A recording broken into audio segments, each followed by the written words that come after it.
Blog Talk Radio.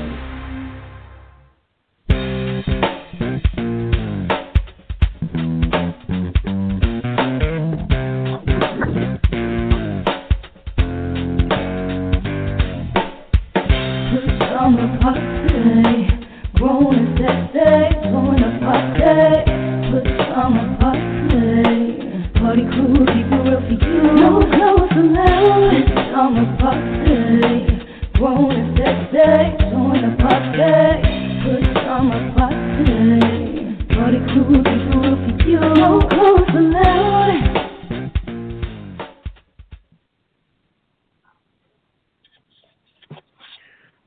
Welcome to another Friday edition of the Pajama Party. I'm one of those Poppa DD. I'm here with Ketel. Hello. And Redwine. Bonsoir, darlings. How's everybody? Happy New Year. Everybody's fine. Happy New Year to you, too. What's going on? Thank you very much. Hey, it's another year. Brand new year. Yeah. Ready to get yeah, it cracking. Survived. Yeah, we survived, didn't we? We made it to the other side. How you doing, Poppa DD? I'm good. Okay. You're too quiet. It's going to be a new year. You're going to be quiet, more quieter this year? What's up? No. Not at all. Well, let's get the year started out right. Right, here we man. go. Woo! Woo! All righty. Let's see. You want to get going with the rundown? Sure. I got you. All right. Sit tight. Here we go. We got a hot topic tonight. All right. Ready? I'm ready. Go for it.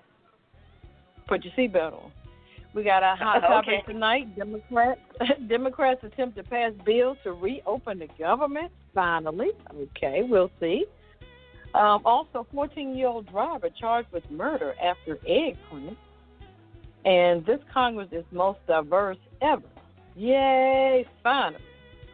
Our hidden and quitted headlines: Harris County, Texas, just swore in unprecedented number of black women judges. Also, new criminal justice reform law has righted one justice to far. And New York now requires changing tables in all public men's restrooms. Wow. Okay. What's popping with Poppa DD?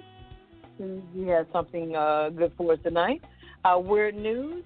Woman discovers drunk guy sleeping with her 150-pound dog. Also, man assaulted convenience store employee with a banana. Really? And restaurant removed sign over concerns is offensive. I'm saying with Redwine, he is really the cheater. Living with the City with Poppa DD, another surprise for us tonight. My Hollywood wrap-up, I got quite a bit for you tonight. Cocktail of the week, that's going to be a surprise too. Our Kiss It list in the last week. Sit back, relax, get your favorite cocktail, and we'll be back with the hot topic. Does your gray hair make you look much older than you really are? Do Boy Scouts try to help you cross the street? Don't waste your time with messy hair colors that won't last. Wigs will just make your hair sweat. What you need is a permanent solution. You need Gray Be Gone. Gray Be Gone burns your gray hairs right down to the root. No more coloring with Gray Be Gone. Simply apply Gray Be Gone with the heat-protected gloves to your entire scalp. When you feel the burning, the gray hairs are being fried right on your head. After the procedure, just stick your head in a bucket of ice water to cool the burning, and just like that, no more gray hairs. You might have bald spots and burns where the gray used to be, but that's a whole different problem. Gray Be Gone will solve your gray hair problem once and for all. Gray Be Gone. Get yours today and make that gray go away.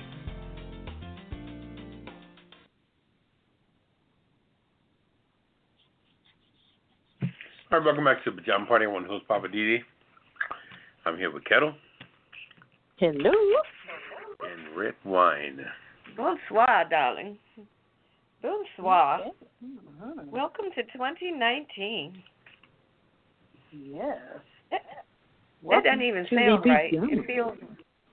It feels weird to say 2019. Oh, What's going to happen when 2020 comes? We're going to be saying 2020. Yeah.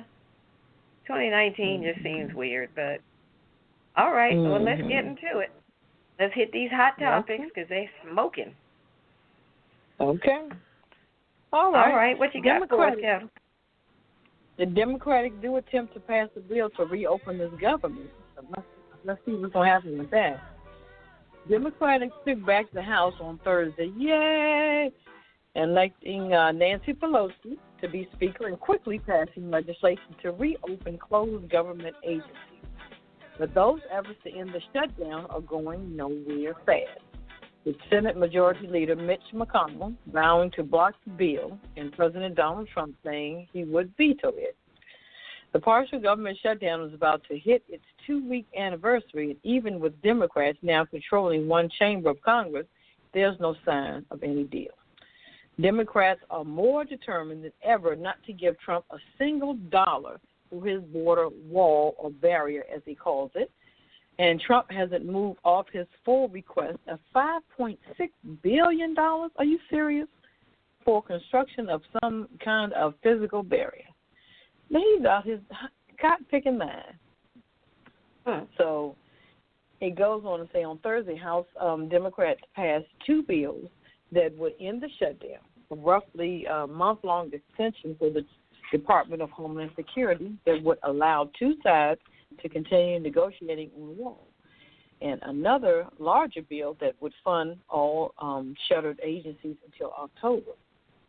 So the short-term bill for the DHS passed the House 239 to 192, with 5 Republicans breaking ranks to join all Democrats, really, in support of the bill. The House also passed a bill to reopen a handful of all other unfunded agencies. So, and that bill passed 241 to 190, with 7 Republicans joining Democrats to vote yes. Finally getting somewhere, huh?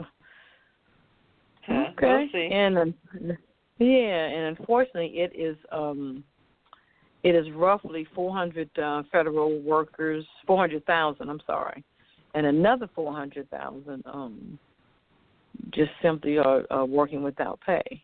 So, oh boy, it's getting rough. You say it's getting hot. It's getting hot, all right. But Yep. So we shall see what's going to happen. Now, you know, he did a little surprise, little stint in the what they call it, the media room or something, and he says the wall or the barrier, whatever you want to call it. Like, go sit your AWS down. I was like, okay, but we'll keep up with this story, see what happens. I'm so tired of this because here's my opinion. Now, I was under the impression because of a story previously that Trump signed an executive order saying that the employees would receive back pay for the time that they're off during the shutdown. So I'm just saying, if you're going to pay them anyway, then what is the purpose of doing this other than to have your tantrum and try to get what you want with this wall and $5 billion and all of that? If you're going to pay everybody anyway, then why don't you let people go to work and just pay them regular time and let all the other services keep going? That's true. I mean, this is crazy. Yeah, I saw something today. Poppa DD, did you see this story about somebody fell and was killed at one of the national parks, and nobody even knew it for like a week because none of the employees are there because of the government shutdown? This is ridiculous. You know how people go like up in the mountains and whatnot? Apparently somebody fell or something off of some area. I'm not even sure where it happened. I just caught a glimpse of that story. But the person apparently had been dead for a week, and the park rangers and stuff are furloughed, so they didn't know. Nobody was out there to patrol the area. And I guess someone discovered the person. But, you know, it's these kind of things that are just going to keep on happening while the government is shut down. They had volunteers out there picking up trash around the monuments and stuff because the people who were paid to do it are furloughed. Mhm. Wow. It's crazy. It's crazy. Yeah, it is. What's your opinion on it, Papa? What do you think? Think it's going to end anytime soon? It's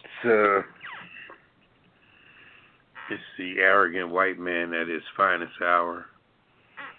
Ignorance is bliss, and they just acting like they roll. They act like they running something, like they're really accomplished, but they're eating every day. You know what I mean? They're not worried about money or job or nothing. You know, and it's really sad that every day something. I mean, I just think anybody in the world can attack us right now very easy. You know, any country can bomb the hell out of us because we're not prepared. You know, we're so busy being egotistical and crazy and radical, and you know, what are you gonna do? He's just a big ass bully. He can't help himself. Yeah, it's sad. And apparently, the executives, the cabinet executives like Pence and the heads of the other agencies, apparently are now up for getting raises, or like around $10,000 or so, because if there was some kind of freeze there was some kind of freeze that was in place, like back in 2013, I believe, and now it looks like it's expired. So unless another freeze, I guess, is put in place, then that's going to open the floodgates for those executives to be able to get a raise. I mean, they're making like, I forgot what Mike Pence's salary is. It's $200 and something thousand. So he may be able to get, you know, like 10 or 12, I don't know, more thousand.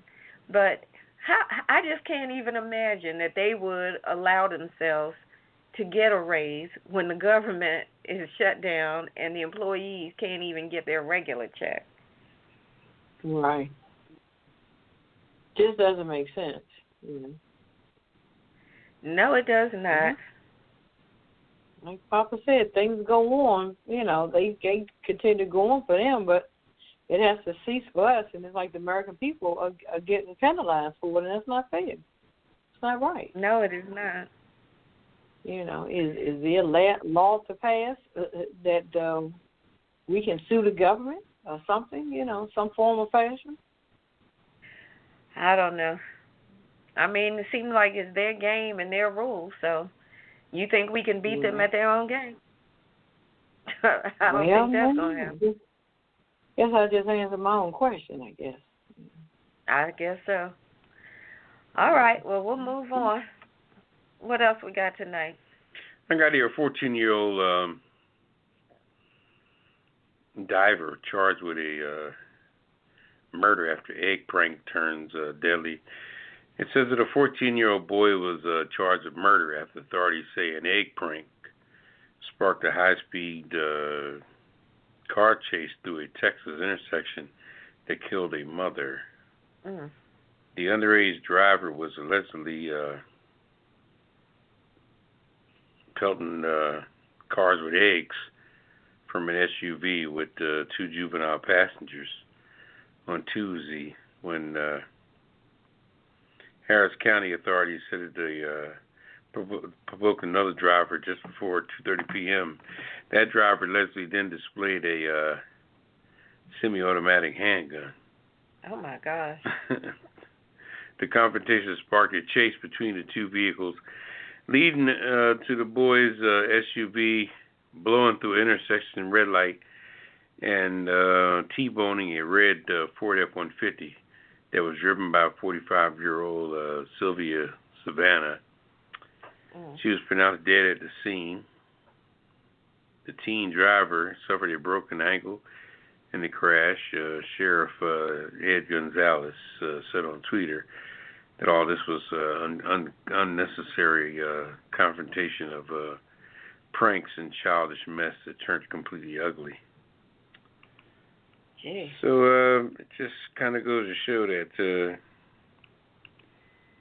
you do a bunch of crap, and then you never know who's riding by that's just as crazy or crazier than you. That's going to provoke things a little further. Pull out a machine gun. And who the hell drives with a machine gun in their car like that? What the hell? So this kid driving, the one driving was 14? And he had 2 other kids in the car with him? Yeah, they're all just, They were throwing eggs at other cars until they came across the wrong one. Until they came across, Mr. who was pranking when he was little, probably. And ended all that. And an innocent person gets killed in the whole process of everybody else just acting crazy. So they're going to try him, you said, for murder? Give him tried for murder, and jeez. They got to do something, the family starts freaking out. Detectives and district attorney have no choice but try to please the family and satisfy their needs. So that's sad. They don't care. That lady was just going along, minding her own business. And where was this? What county? What state was this? This happened in Texas. Mm-hmm. They do love their guns in Texas. Yeah, they do. You're right. They truly do. Wow. Well, I'm sorry to hear about the passing of the innocent woman who had nothing to do with it. I wonder how they're going to treat that kid's parents. Because the car, I thought I heard something about the car was the kid's father's car that he had taken without permission. It doesn't matter the circumstances. It happened, so nobody's going to begin to go back and say who did what or whatever, They worry about getting authority, But I'm just saying, sometimes when it's a juvenile involved and stuff, like if the juvenile had taken the gun from the parent, or in this case a car, and somebody ends up dead, sometimes they do go back and, I don't want to say prosecute, but somehow the parent has to be penalized in some way, because they'll say, that you are indirectly responsible in some way, because you should have had it locked up, locked down, or whatever. I don't know. I'm speculating, but I've seen that happen. Have you ever seen that happen? If a kid takes a gun from the parent and they say, well, I had it put away, but he found it, it's still, the parent has some accountability. Yeah, we'll follow up on it. Okay, I think it depends on the state. Yeah, I think it depends on the state, Redwine. You might be right about that. Okay, yeah, I guess that's true. Laws vary from state to state. Well, I have some good news going back to the congressional stuff again. This is now the 116th Congress that just started on yesterday. And it says that the 116th Congress was sworn in on Thursday, and its diverse new members have broken historic barriers on representation. The new Congress boasts the largest number of female members ever, with more than 100 women serving in the U.S. House alone. The county's legislators are likewise at their most racially diverse, with the Congressional Black Caucus and the Hispanic Caucus welcoming more members than ever before. There are also more Asian Americans and Pacific Islanders in Congress than ever before. Thursday's swearing in also ushered in a number of individual historic firsts, including Representatives Ilhan Omar, who's a Democrat from Minnesota, and Rashida Tlaib, I'm probably messing up her name, from Michigan. They became the first Muslim women in Congress. Tlaib, who is also the first Palestinian American woman in the national legislature, wore her traditional garb, which is it's a traditional Palestinian dress, at the swearing-in, and planned to use the Quran for a later individual swearing-in ceremony. Omar, who's the first Somali American elected to Congress, wore her hijab on the, which is a first, on the floor of the House. And previously, they had banned lawmakers from wearing any kind of headwear, so now that's out. Also, there was a record wave of LGBTQ candidates that ran in 2018, which broke several barriers with some of their wins in November, including former Representative Kristen Sinema of Arizona, who made history as the first openly bisexual person to be sworn into the Senate. Also, we've got Representative Alexandria Ocasio-Cortez, who's from New York. She is the youngest woman ever elected to Congress. She came in there wearing white on Thursday in honor of the suffragists who fought for women's rights to vote. And we've got Representative Sharice Davids from Kansas and Deb Haaland from New Mexico. They are the country's first Native American women in Congress. Now, can you imagine? First Native American women in the Congress. They were the ones this was their country first. But anyway, they were the first Native American women in the Congress. They hugged and wiped tears on the House floor after their swearing in. So you had all of these things happening for the first time during this 116th Congress. So shout out to all of the people who just got into the Congress and all of these first. It's amazing that here it is, the 116th Congress. So it took 116 rounds to finally see some diversity at this level in the United States Congress. Can you imagine that? Yeah, well, what they going to do? We'll see. They come in and they shut down. They got a plan to do something? They all just got there. They just got sworn in yesterday. Yeah, but when you just get somewhere, you have to, a notion to want to do something. You can't just get there and be stagnant and just go along to get along. I'm sure they all come in there with all kind of fired up ideas, ready to do things. Then we'll see whether or not they can actually make a difference. I hope they can. But that's it for the hot topics. Anything else you want to say, Papa? No, I'm good. Okay, Ketel, you got anything else? I'm good. All right. Well, that's rock and roll. That's the hot topics for tonight.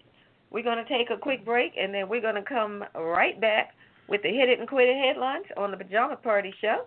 We'll be right back. Living just enough for the city. Okay, but why are we doing Stevie Wonder? I thought we were doing Pajama Party. Well, I was talking about my little one of my segments of Living for the City. Join the party. Now you ride me. That's every Friday night at 9. Pajama Party. No clothes allowed. Ketel and Redwine stepping on my parade. I had the mic first. And they're coming in just trying to, It's my turn. Oh, she's going to sing. What number to call? Yeah, call us at 914 803 4306 and press 1. And press 1 to be put into the queue. And say what you have to say. You can read off what we're talking about. Come up with a new subject of your own. We're hear from you. We're liberal. We're easy. Eastern Time. Eastern Time. We're here 9 p.m. Friday nights.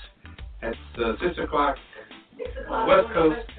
And maybe 7 o'clock in the mountains or in the 7 in the mountains. Around Michigan. 8 o'clock Central. Michigan and New Orleans and all that. We're like an hour back. Yeah. But 9 o'clock on the East Coast. 9:15 CP time. CP time 9:15.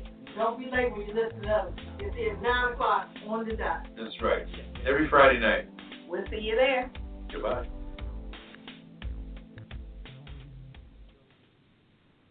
All right, welcome back to Pajama Party. I'm the host, Poppa DD. I'm here with Ketel. Hello. Yo! And Redwine. Bonsoir, darling. Mm. Yes, I'm feeling good. Yeah, it's a new year. It's, 2019. It's the 9s. It's a milestone year for you. Congratulations. Hopefully you'll get through it and celebrate your milestone. I thought you were going to break down and tell us what 2019 stands for, Papa. Well, it means it's the year after 18, the year before 20. How about that? And there you have it. That's what you get for asking, Kel. Okay. But that's all. All right. Well, this year is basically it's a premeditated year of things to come. It's a year before the Olympics. It's a year before the election. It's a year before a lot of things. Don't think that Trump is not thinking of his next move. You know, he's already facilitated how he's going to get into this re-election so he can finish what he started, so he can become the true great white hope. You know, Barack did 8 years, so Trump has got to do 8 years because he's trying to keep up with the brother. The only reason why he's doing what he's doing because a black man did it, so he feels like he can do it. And, you know, white folks have been thinking like that forever. That's just their thing. If they can do it, I can do it, whatever. You know.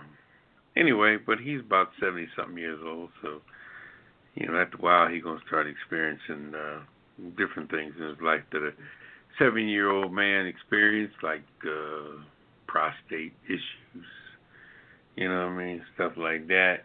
After a while, that little thing that provides the exit for your urine to come out of your Johnson tightens up, you know, you find yourself wetting in the bed, you find yourself wetting on your underwear, you know. Okay, TMI.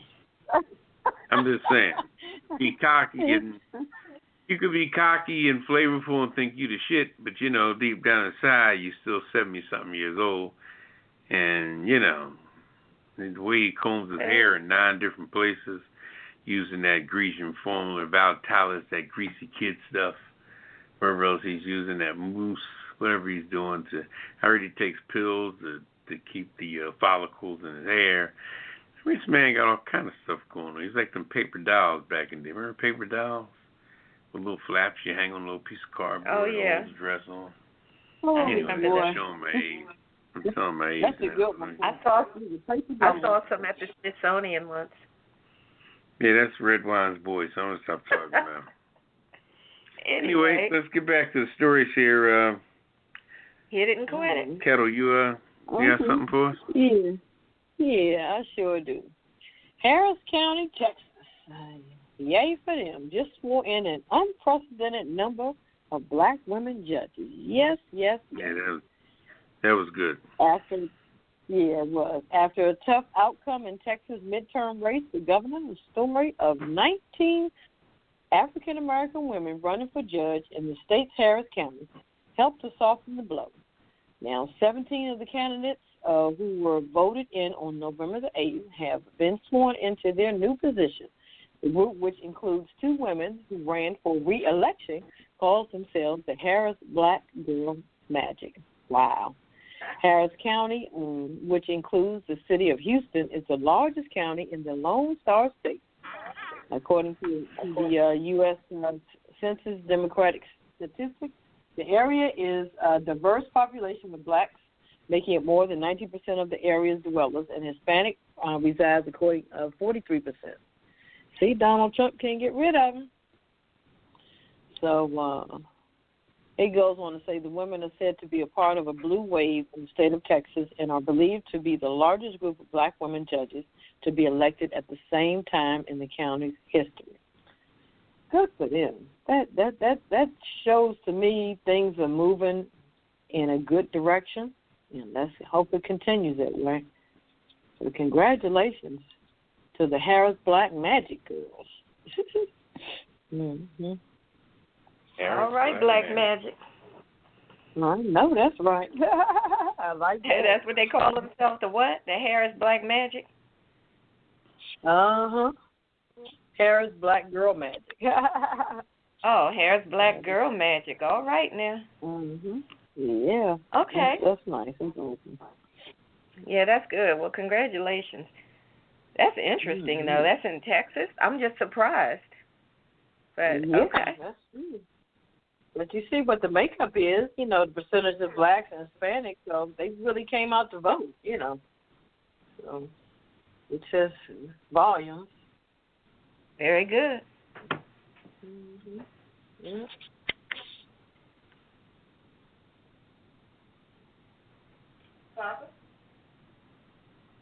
Okay, let's see here. New criminal justice reform law has already rightened one outrageous injustice. Let's see here. We got Matthew Charles, a rehabilitated felon whose mistaken release and reincarceration drew nationwide outcry, was freed from prison on Tuesday at the order of a federal judge. All right, Charles, who already served 20 years in prison, received a sentence reduction under the First Step Act, criminal justice reform bill that Trump signed on December 21st. How about that? Wow. In 1996, a jury convicted Childs on charges related to the distribution of crack cocaine and unlawful possession of firearms. All right, now check this out. He received a 35-year sentence under a law that treated 1 gram of crack like 100 grams of powder of cocaine. What? Now, wait a minute. Let's back this shit. What? Let's back this up. Now, we done had Manafort and this other joker. What's the other dude that was criminally charged with things? Trump's lawyer.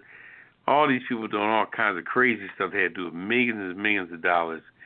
And this man gets 35 years for pushing crack. And it's just, unbelievable. So wait a minute. Anyway, you said they treated one.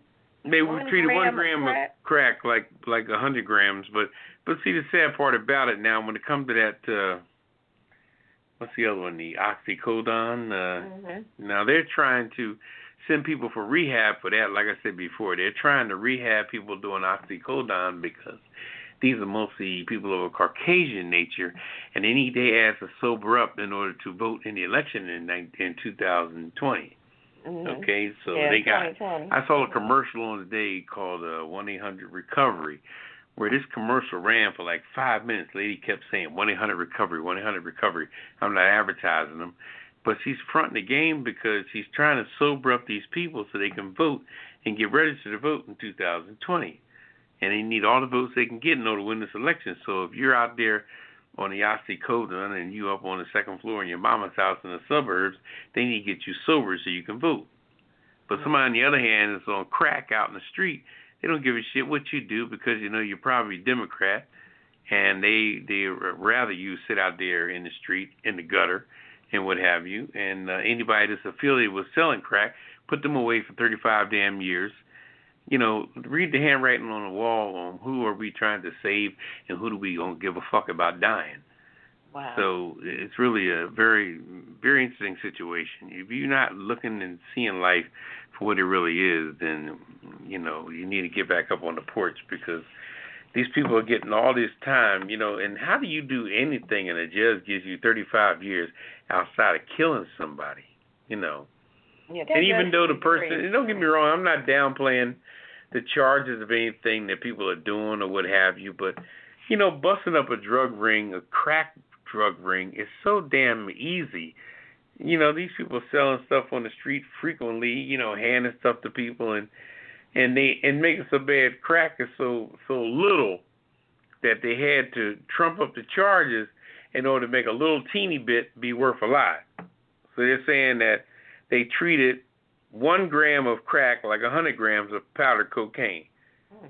That's the comparison they put it to it in order to justify the little bit of shit because, crack nowadays, people are buying that shit like about a little pinch fill, $5, $10, whatever the price goes. I'm not really sure. But in order to get into that particular world and try to shut that down, they trump up all these different charges and bring all these magnetic type different equations of what they're going to call what in order to justify what they're going to do with it and give all these. But anyway, getting back to the reform, finally, Trump signed a bill that reformed things and to try to make things be decent. And it's all based on the oxycodone. He didn't sign this bill to support black folks, believe me. But the black folks just happen to take advantage of it being, in fact, still a criminal felon situation. But like I said, there again, the people on the oxycodone, they're trying to, like I said, free them, sober them up, get them right, As long as they can scatter in the vote booth and pull that Republican key, that's all they're looking for. So it goes back. Don't get it twisted. This stuff is not for no particular reason. Okay. So what happened now with this guy now? He was able to get reformed and get his sentence reduced. But he already did 20 years. What the fuck? What are you reducing? You already did 20 years.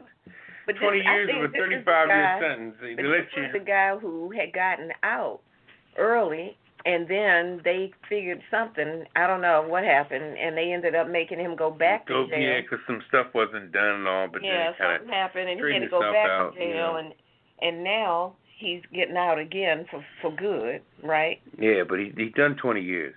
Yeah, so and you can't get that back. Anyway. So Trump finally did something worthwhile by signing that. It wasn't done for him. The guy just happened to take advantage of something. Oh, I didn't say for him. I said he finally did something worthwhile. Well, I've got another good news story out of New York. New York is now requiring changing tables for the babies in all public men's restrooms. The state of New York now recognizes that dads change diapers too. A law that went into effect on New Year's Day requires all new and renovated buildings with public bathrooms to include changing tables in the men's restrooms. All right, New York, finally catching up with the times. New York Governor Andrew Cuomo announced back in April that the state was going to provide diaper changing stations in restrooms of all genders starting in 2019. So it went into effect New Year's Day. New York proudly leads the nation in fighting for the rights of working parents and by ensuring access to these amenities, and we will help to ensure that all New Yorkers can give their children the care they need at this critical stage of their lives. And this all came about because there was a brother who took a picture, or somebody took a picture of this brother in a New York public restroom trying to change his son's diaper. He was stooping down on the floor, had the child like across his legs because there was nowhere else, and he certainly wasn't going to put the baby on the floor. So he's trying to balance the child across his legs and was saying, good gracious, this is what I got to do because there's nowhere, when you're dad trying to change your baby. And the picture, of course, went viral, and finally legislation caught up and said, yeah, you know what, that is a travesty. We should fix that. So now they're finally fixing it. And like I said, this goes into effect as of New Year's Day. And New York, this New York law is in addition to the law that former President Barack Obama created in 2016 for bathroom accessibility in Every Situation Act, or the acronym is BABIES Act, which required changing tables in restroom of all genders in federal facilities. So, President Barack Obama had the foresight back in his time and tried to get something going, at least in the federal buildings. So now New York is saying we're going to do this just in the regular public restrooms. So shout out to New York for stepping up their game and recognizing that dads have to change diapers too. I know that's right. That's a good thing. Diaper changing is not just a mom thing. So that's a beautiful thing. Yeah, what you think about I that? Agree. Papa? That's good. That's a beautiful thing. I'm feeling kind of teary. That's so beautiful. Oh, well, if anybody got anything to add, questions or comments, hit us up tonight at 914-803-4306. And press 1 to get in the queue. Yeah, we want to hear what your baby stories are like, if you have any. Yeah. Hey, has anybody ever had to try to change their baby someplace where there was not a changing station and you had to do some quick thinking, improvising? Call us up. Tell us about it. What's the number, Ketel? 914-803-4306. And press 1. Yes. All right. We're going to take a break and come back with Poppa DD. You going to tell us what's popping tonight, Papa? All right. He's nodding his head like, oh, yeah. He's getting revved up. Okay. Fire in the hole. We'll be right back. This is the Pajama Party on Blog Talk Radio. The Pajama Party is produced by DC Homegrown Entertainment at www.dchomegrown.com.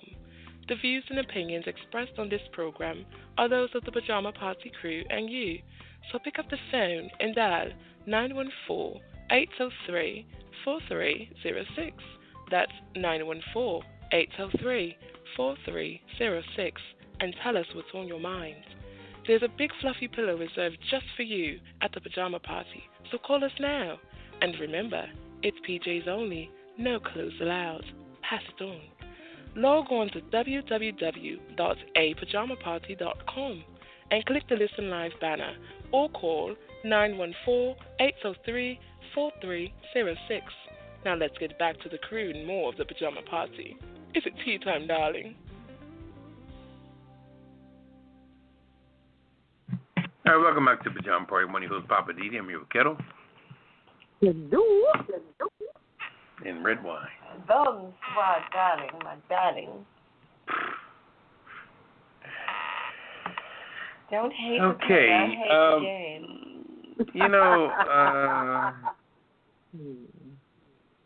Tonight I really like to know, like, for our listening audience, like, what's on your mind? What's bothering y'all tonight? Can somebody come in and talk about something that's bothering them? Can you speak on the kind of dilemma you're dealing with? Messing with you, Who's messed up your situation? I can answer. No takes? I can tell you. No, we ain't talking about you. Oh, okay. You live a perfect life. No, I don't. I got a problem with 45. I'll tell you that much. Well, it goes without saying. That's not even news anymore. Well, you have no takers, so you're going to have to tell us what's on your mind tonight. Well, I guess it's almost the gullible things we got to deal with all the time. We have no choice of the matter anymore. Every time the news comes on, you got Mitch McConnell, who's the leader of the Republicans, all these monkey see, monkey do old-ass men. I mean, and I say old-ass men. Everybody's in between the ages of 70 and 85, and it's just amazing how, that they want that great white hope to hang in there until the end of their particular duration of life, trying to be large and in charge. And it's amazing the way things have shifted and moving in the lies and the deceit and the things that goes on, and they're picking on one group of people as far as Spanish people trying to get a wall for the Mexican border when you got people coming in this country from everywhere. And the people, the Africans and the Chinese and the Japanese that are coming in from other ports of entry are really glad that they picking on the Mexicans because they're not messing with them. And it's so sad that we're being infiltrated on all four sides, and all you're focusing on is one side. But see, when it comes to Trump, that little $5 billion for that wall, that's a bunch of crap, okay? He's trying to Shanghai that dough. I think he's trying to take a note out of the book of the one they got that movie about, that movie that's called Vice. It talks about Dick Cheney. Dick Cheney he still has a company called, what's it called, Halliburton? Mm-hmm. Halliburton was a company that supplied defense mechanisms for different coverage of things, almost like a ServPro, so to speak. And the government was buying stuff off of his particular company, not with his name on it, but he was affiliated with that company, profiting from that company. And Trump is doing the same thing. Now, here's a person now if you peep this here, you about to give $5 billion to a person that's used to building buildings, okay? Used to building hotels and all kinds of stuff. So what is he doing but trying to get money for a project where he's already done a bunch of projects. I don't know if you've ever been to Chicago, but if you go to Chicago, for example, in the summertime, you take a boat ride, tour bus. They got all kind of rides when you're out them boats, because Chicago has a real water experience there. The different bridges and under bridges, the waterways downtown is just amazing. If you've never been to Chicago, you really should make plans to go there in the summertime. People say, oh, it's cold. But the difference in Chicago is in the summertime. Damn, it's beautiful. I mean, the waters and all the boat rides and taxi rides, it's just everything you can imagine out on the water. Everybody's just traveling by water all throughout the city. Anyway, Trump built this big-ass building. In fact, I was there when the building was being built years ago.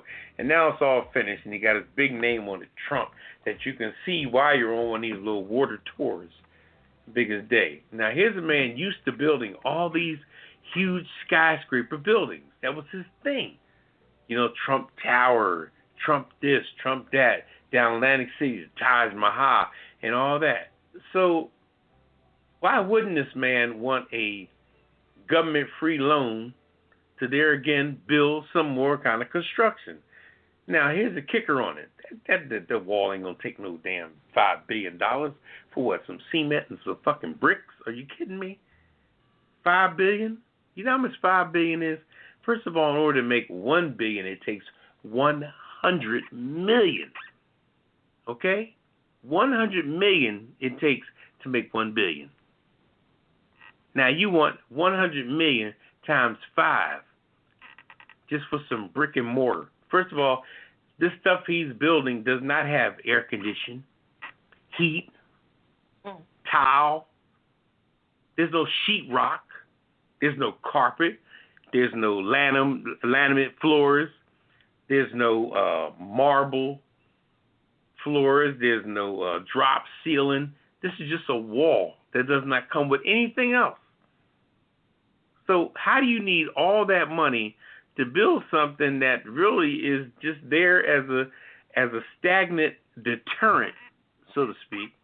It ain't nothing that's going to stop anybody. Hell, like they say, you build a 20-foot wall, all the joker got to do, they want to get over walls, get a 25-foot damn ladder and jump over it and do what they got to do. And the wall will also now give people a better visual of who's around the wall. It's going to clear the area out. And how long is this construction going to take? In order to build walls, you got to tear down fences. So to put a new fence up, and now a wall takes the cement and stuff. That all has to dry. It has to be poured, has to be mixed, has to be measured, piece by piece by piece. Tear down this while we do this. Then night falls. There's no wall there because we took the wall down because we're building a new one. But it's just going to be a mess. But he didn't think about that because out of that $5 billion, he going to pocket $2 or $3 billion of it. Easy. Just through the bureaucrat crap. And who's the contractors of this? Who's running this? Who's in charge of this? Just like Dick Cheney had that little Halliburton company that was supporting the Iraq war. They buying supplies for the war through the vice president's company. What kind of shit is that? He's profiting off the war that they started. And Trump's doing the same thing. Here's a man who's already a builder, already has contractors, already has building plans. He was that before he became president. Now he wants $5 billion to do what he normally does. How deep is that? He's really just he focuses on his wall so much because he's a contractor by nature, and he wants to keep doing stuff, and now he just wants America to supply $5 billion so he can do his thing. And he knows what to do with the slush money and all the undercover money and the hush money and all that. Now, I tell you, boy, open up your eyes, because this stuff that's why he's so adamant about it, because he knows that whether he wins the election or not, this is going to be a huge payday for him. And anytime you're going to shut down the government, make yourself vulnerable, trying to get what you want, man, that's like the person taking the ball away because nobody wants to let them play. So I'm going to take my ball and go home. I mean, why are we dealing with all this immature stuff from a grown-ass man? But being a great white hope that he is, and the way white folks think, who has the most toys wins, nobody's saying anything because everybody's scared of his ass. You know, it's so interesting how the white man plays the Pied Piper. They praise the one with the most money, and the rest of them sit back like a bunch of dickheads following the leader, like damn Pied Piper, like a damn rat following somebody playing a pipe. It's amazing. It's unbelievable. And we sit back and we see it and look at it and observe it, and they know we're looking at it, but they haven't respect us from the beginning, so they really don't give a shit what we think. And it's all sugar-coated on the news. It's on Meet the Press. It's on the nightly news. And it's talked about so sophisticatedly, but deep down inside it's a bunch of casual bullshit. But to make it, the Trump today, the blah, blah, blah, the blah, blah, blah, blah, blah, blah, blah. Why do you need to put on a suit and go on nightly news to talk about a bunch of bullshit? It's amazing. And we sit up here and we're dealing with it. And now it's a new year. This man's prepping to be president again for another 4 years, and everybody's hands are tied because the leaders of the world are doing what they want to do, and now you shut down the government because you're trying to build a damn wall. You don't give a damn about us being attacked or being protected or what have you, and, you know, it's just deep, you know, and I can go on and on and on, but open up your eyes. Anyway, I'll leave that.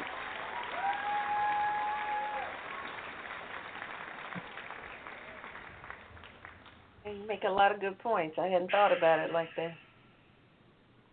He's a construction worker, has been for years. Yeah.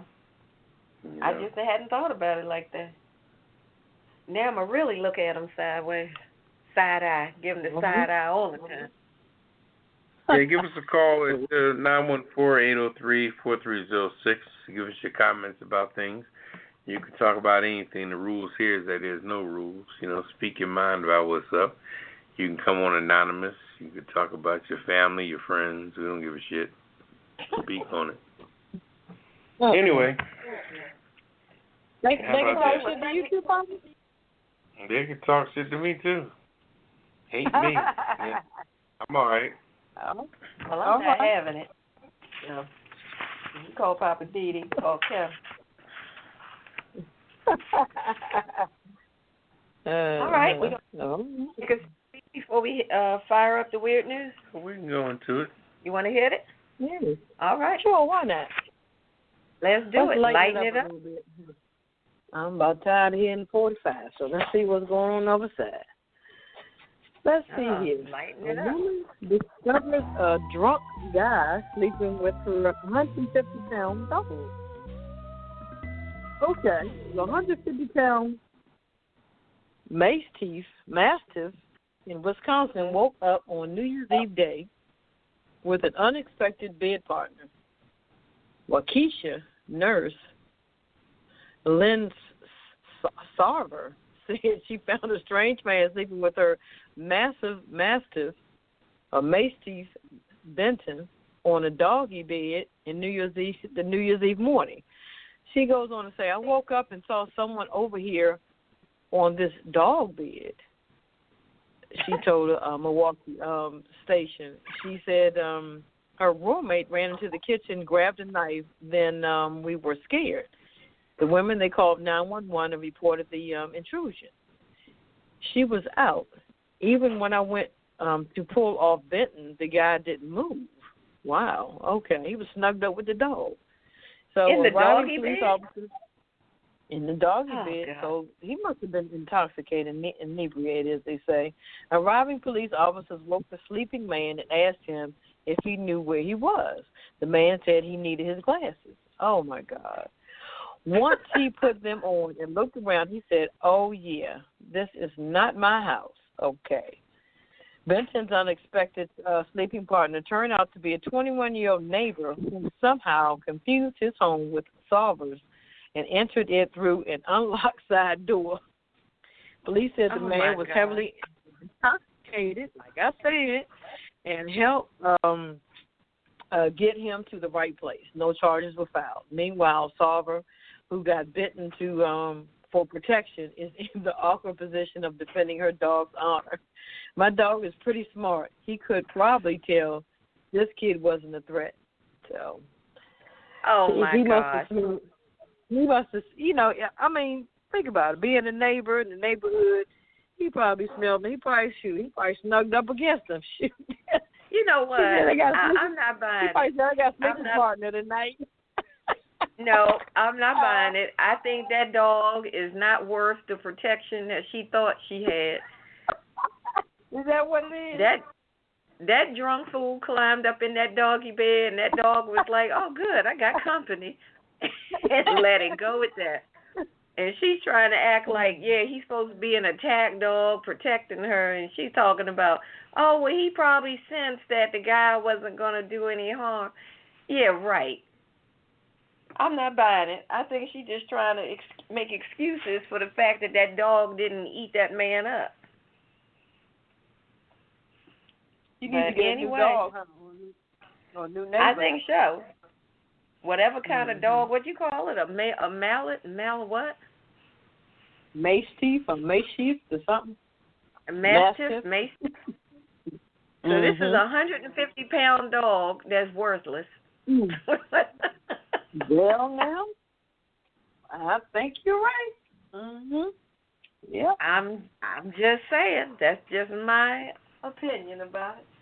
But anyway, I got another one for you.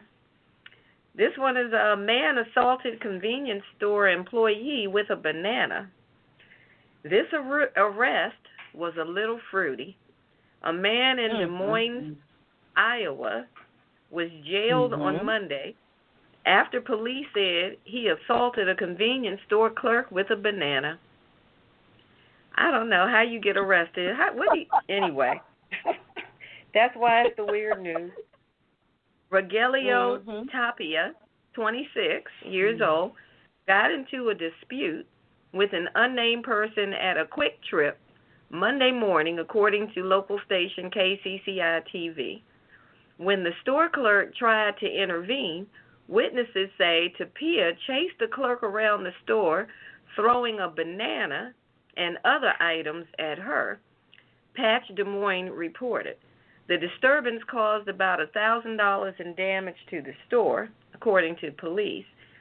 Tapia was charged with assault on persons in certain occupations, simple assault, interference with official acts, and third-degree criminal mischief. Really? All of that because he threw a banana and some more stuff and chased people around the store? Okay. He must have disturbed some stuff in the store. Well, they said it was about $1,000 in damage, but they said now the charges were assault on persons in certain occupations. I've never even heard that one before. Assault on persons in certain occupations, simple assault. I wonder if they meant simple like stupid simple. Simple assault, interference with official acts, and third-degree criminal mischief. Jail records show that he was later released, and the Des Moines Police Department posted a photo of the grim-faced arresting officer and said on Facebook the incident was one of more than 270 New Year's calls for police service. Wow. Now, where was this? Des Moines, Iowa. This was in Des Moines, Iowa. Not too much going on in Des Moines, Iowa. I guess people were just cutting up on New Year's, and they said they had that was one of the 270 New Year's calls for police assistance. But I guess that's what folks do, you know. Yeah, I guess that's all enough compared to, somewhere like in a major city, Chicago, New York, or D.C.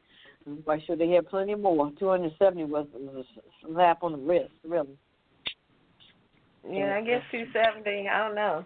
We'd have to ask a police officer in a major city what's the average number for your larger cities. Yeah. Wow. Okay. I don't know. That seemed like a lot of charges for throwing a banana and running around a store. Yeah. So he was just getting on a lot of people's nerves, so they figured they charged him with a slap him with a whole lot of crap. That's what it was. Okay. All right, over to you, Papa. All right, this is happening in Keene, New Hampshire. A New Hampshire restaurant that's preparing to open has removed the sign advertising its name over concerns that it sounds like profanity. All right, the name of the Vietnamese restaurant in a public building now. Okay, now the Vietnamese restaurant. Vietnamese restaurant in a public building next to City Hall. Ooh. In Keene, New Hampshire. Okay. Mm-hmm. It's a play on a type of soup, which is spelled PHO. PHO. But it's pronounced Pho or Pho. Pho. The restaurant called itself by name of the soup, followed by the words Keene, great. Oh, Keene for Keene, the name of the city. Keene, great. Oh, I get it. I don't get it. Pho, Keene, great. I don't get it. You don't get it? No, I don't get it. Explain it to me like I'm a 3-year-old. I don't get it. Fucking great. That's why they wanted them to change the sign.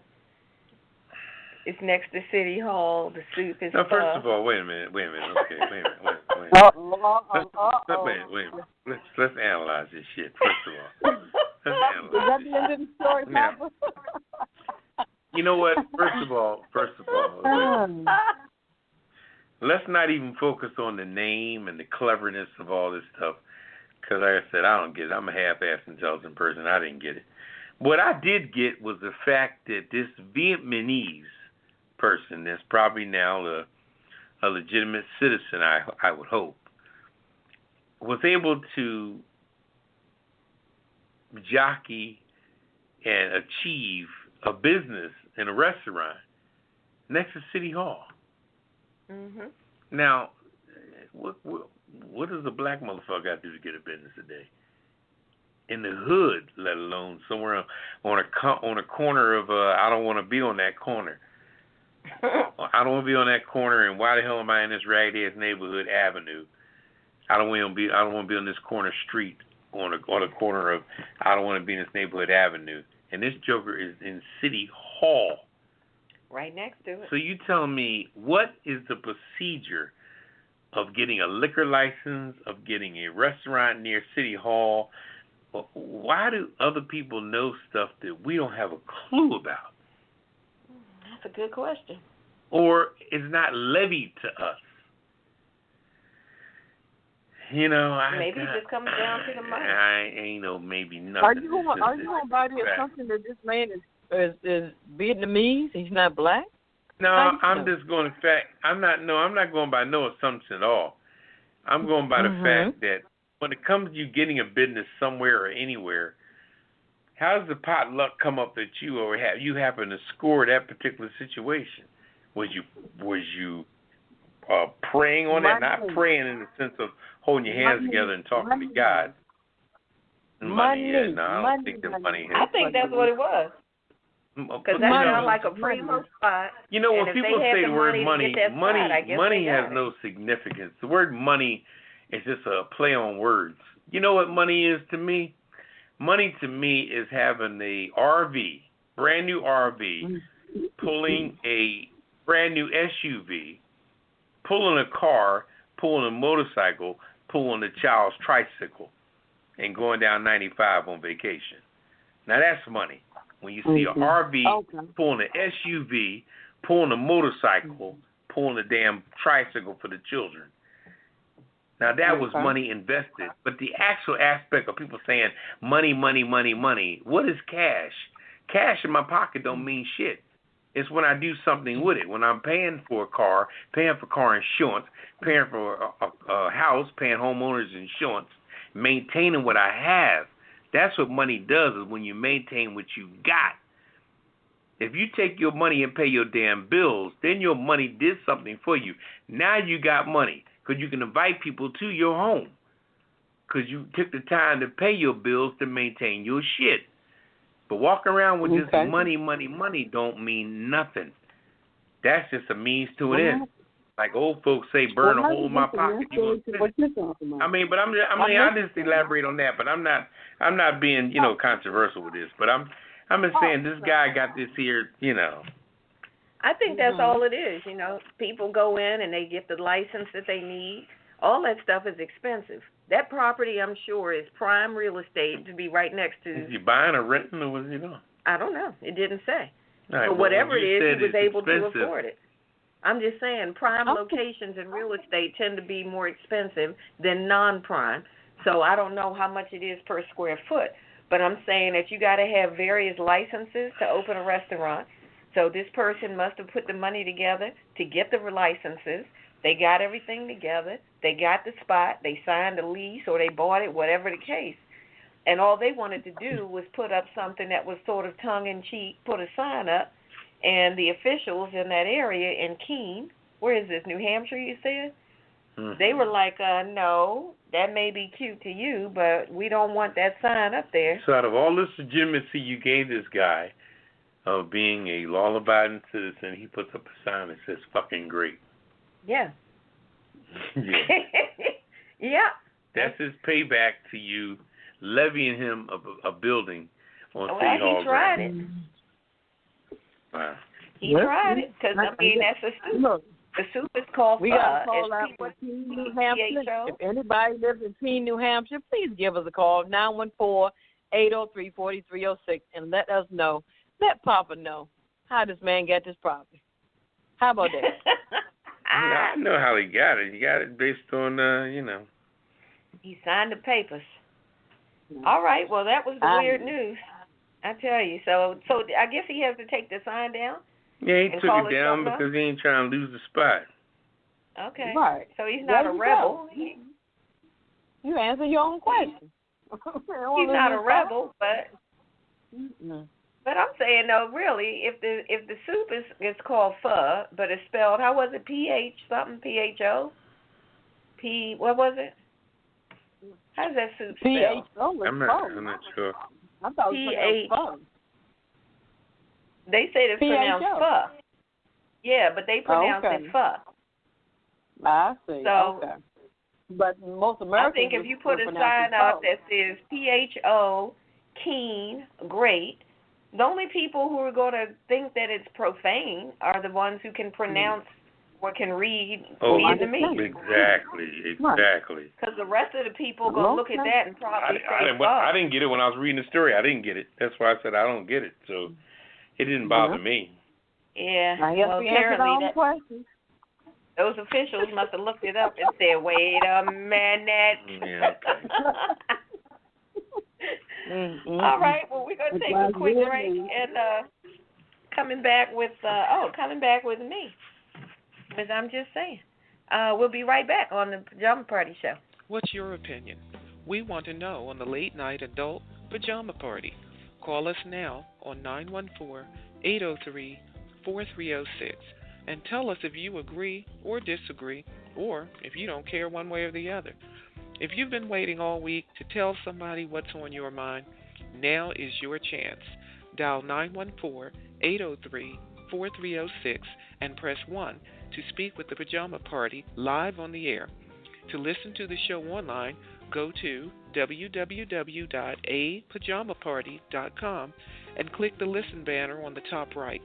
If you'd like to advertise your business with us, get in touch on www.apajamaparty.com. So call us now on 914-803-4306 and press 1. We will get to you as quick as we can. Now, back to the Pajama Party Live. All right, welcome back to the Pajama Party. One Hills Poppa DD. I'm here with Ketel. Hello. And Redwine. Bonsoir, darling. All right, we're going to go into Redwine segment. Comment allez-vous? She's currently sleeping with a French guy. Giving me the side eye. Don't look at me in that tone of voice. And he done. Excuse you. Don't start telling my business. Thank you very much. It's time for the Johnson he's giving her is obviously making her speak French. Thank you, Poppa DD. He's penetrated her. See, there you go again. TMI. Changing language. Can I have the mic, please? Knocking boots so Can hard I have the mic, please? Her language. It's 2019. She don't speak English no damn more. It is 2019. All right, go ahead. You got the floor. Thank you, ever so. Merci beaucoup. I'm just saying, tonight I want to talk about cheaters. Who is really the cheater? I don't know if you all saw this story about this young lady, 18 years old in Florida, took an SAT test, didn't do as well as she wanted. She went back, took one of those prep courses where you can, learn how to do better. She studied hard, worked hard, took it again, did a whole lot better. And then the College Board came back and went, no, that looks suspicious. We don't think you got that score legitimately. So your score is now invalid. And as a result of all this, she was not able to submit her application to the college of her choice. Now, I say this is some bull. Who is the College Board or anybody else to say that she could not have possibly improved her score? It's called studying and working hard. So the story goes that she improved like several hundred points on her test, and they're basically saying that she cheated, is what they're saying, because she did better on the second try. They don't have any proof because they weren't there. These tests, if anyone has ever taken it or if your kids have ever taken the SAT, those tests are closely monitored. So if anybody cheated, everybody would have to be in on it. Those tests are, people are there with you. They are watching. You got to pay to take those tests. And if you cheat, you get put out and you do not get your money back. So for them to say that she's cheating and invalidate her test, I'm just saying, who's really the cheater here? Now, this young lady's name is Camilla Campbell. She's a black student, 18 years old. And what had happened was she improved her original score, which was 900. And it's 900, and the most you can get is 1,600. So the second time she took it, she got a 1230 in the retest. And the College Board is saying that they just don't think she could have done that much better the second time around. Now, the whole point, after she took the free SAT prep course, she did better. But the whole point of taking the prep course is to help students do better. So I'm just saying, who's really the cheater here? The people who make this test have declared that her score is invalid because they don't believe that she could have improved that much from test 1 to test 2. Now, obviously, the girl worked hard. She studied. She did what she had to do. She put her nose down and did the work and got a better score. But they seem to have a problem with it. I'm just saying, who's really the cheater here? It's not her. It's not Camilla. Now, these people notified her in a letter that they were questioning the legitimacy of her score based on substantial agreement between her answers on one or more scored sections of the test and those of other test takers. What in the world does that even mean? And what do other people's answers have to do with her answers? Like I said, those exams are closely monitored, and cheating is not allowed, not tolerated. And like I said, if you cheat, you get put out. So her family has hired an attorney to fight it. The attorney's name is Benjamin Crump. He's looking into possible civil rights violations and saying that some of this could be implicit bias, and that's what he's going to investigate. Now, Camilla lives in Miami Gardens. She has a 3.1 grade point average, and she attends Michael Crop Senior High School. Now, the College Board, those are the people who, I guess, control the SATs and whatnot. They sponsor the testing programs. They told CNN that a point increase generally is not the only factor that raises a red flag. So what I want to know is, so what does? You're saying it's not just an increase in the score. So what is your issue? You don't have any proof. I'm not even going to say the fact that the girl is a black teen. So what's your problem? Now she's going to have to take the test again.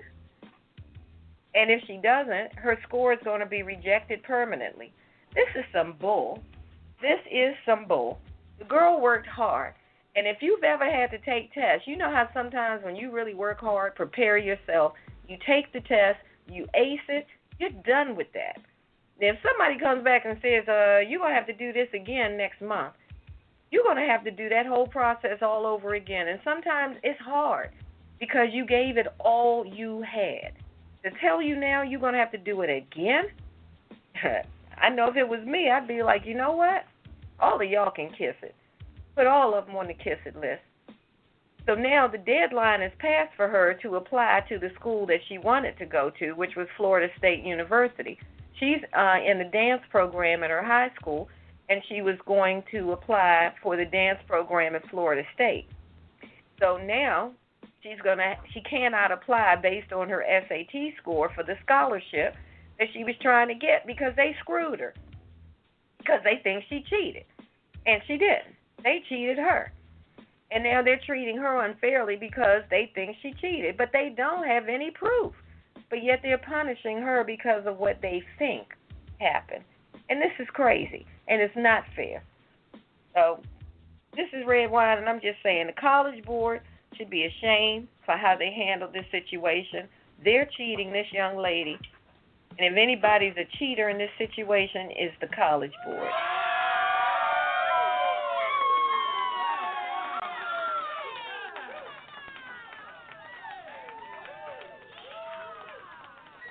College Board is on the kiss it list.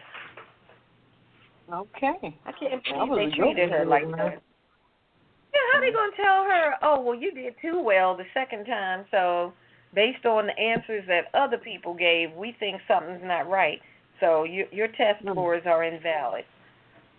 Oh, boy. And where was this again? Well, this was in Miami. Mm-hmm. Okay. I feel so bad for her. You know, I'm telling you, she worked hard. Taking those exams and those tests and stuff, that stuff is stressful and it's not easy. So she's going to. So they said. Well, she has an attorney, so we'll see what happens. So they said, look here, Shaquana. They said, look here, Shaquana. Ain't no way you grew that many brain cells in, 2 weeks? Yeah. But how do they know her race? Did they know what she, don't you think they may call back to high school and try to get a reference on her to see who and what she was and what she stood for? I don't know. All I know is they screwed her from being able to apply on time for that scholarship. So I hope she sues them for a full ride for whatever it costs to go to that school, plus spending money, plus books, plus room, plus board. But why does it take that much stuff to go to school anyway? Why do you need to pass all this and pass all that just to go to school? Because the particular scholarship she was applying for required a certain SAT score. Oh, she's trying to get a scholarship. Yeah. Okay. She had a 3.1 grade point average, and this particular scholarship required that you had a minimal level of an SAT score. So her first time taking it, she didn't get the level she needed. So she went and worked hard, studied, took a SAT prep course, and got herself together, got in the right frame of mind, and went back and did a whole lot better. And then they went, oh, no way you did that much better. Maybe the scholarship was issued to somebody else. How many scholarships are available to be had? I'm not sure. Okay. But the thing was, there was a deadline. You had to get your stuff in by a certain date. Because her test score came back invalid, she missed the date to even apply. But how many scholarships are to be had? I do not know. All right, well, she needs to find out what happened to that scholarship. The fact that she didn't get it, who ended up with it? That's what she needs to investigate. I don't know. You know, I think that, like y'all say, money. Ain't nobody say that. Maybe somebody came up with more money and bought out the joint. I don't know. Anyway, living for the city. Living for the city. What you got for us tonight? You know, there again, it's a new year now, and I tell you, you got to ask yourself on these early days of January, what do you plan on doing this year? What's your function? What's your purpose? How do you plan on straightening out what ain't right? Are you going to get rid of stuff, or what is your objective? You know, that's what I'm asking myself now. I think at the age I'm at now, I'm going to start selling stuff. I'm not collecting another thing. I don't need another anything. You know, I need to get rid of stuff. You know, I mean, you come in this world with no possessions, I think you almost got to focus on leaving with no possessions because it really means nothing. All you're doing is leaving shit to somebody else when you die. So what difference does it make? So I think we need to kind of analyze what we're going to do for the rest of the year. Keep track of what we're going to do as far as charitable donations to help offset our taxes, things like that. What can we gather to get rid of, to take to the Goodwill, take to the Salvation Army, get our little receipt and, make our deductions and things like that. Keep track of your stuff you do, receipts and all that jazz. Now's the time to put together that little shoebox of receipts that are deductible situations that you do, or just what you did that may be some kind of deduction tax-wise, When it comes to the money that's taken out of your check, your W-4, for you to lower your number.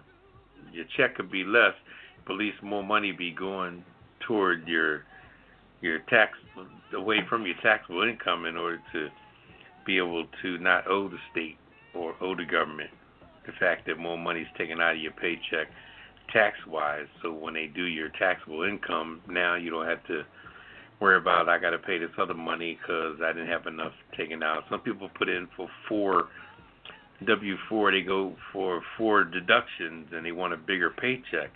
But if you get a bigger, and it won't be that much bigger, but you get a bigger paycheck, that means at the end of the day, now you got to pay the IRS at the end of the year. So consider 0 or consider 1 on your W-4, or 2 at the max. But some people put down 5 and 6 so they can get more money back on their check. So check your W-4. Now's a good time. It's the beginning of the year. It's a good time for everything. Shake down everything. Take time to organize everything. Just on your free time, what can I get rid of? What can I do? You can take stuff to the Salvation Army anytime, and they'll give you a receipt, or the Goodwill or whatever. They give you a receipt. They don't even put the amount on there. So you put down what you want to put on there. Just put the items on there that you claim you gave them, and stockpiled all year. There's no limit on what you can contribute for charitable donations that will be a deduction on your taxable income money. So now's the time. Today's the 4th of January. Now's the time to reflect on the next 365. It's 361 days left in this year. This is the very beginning. Focus on what you want to do, not just with money or taxes, but with everything. What you're trying to do when it comes to your housing, what you're doing, what you're driving, how you living. It's time to figure out, what am I going to do with this? Give it some thought, give it some prayer, and, how you going to shape it up. Put in perspective. Even friends you got. Who you want to hold on to as friends, or who you want to kick to the fucking curb. You know what I mean? Don't be hanging around the bullshit because you lay down with dogs, wake up with fleas. You know what I mean? So don't be tagging along too tough to people. Find out the best people, the best things you can do in life. The best people to do anything. The best barbershop you can go to. The best auto mechanic you can go to. The best everything. Deal with people that's giving you good service.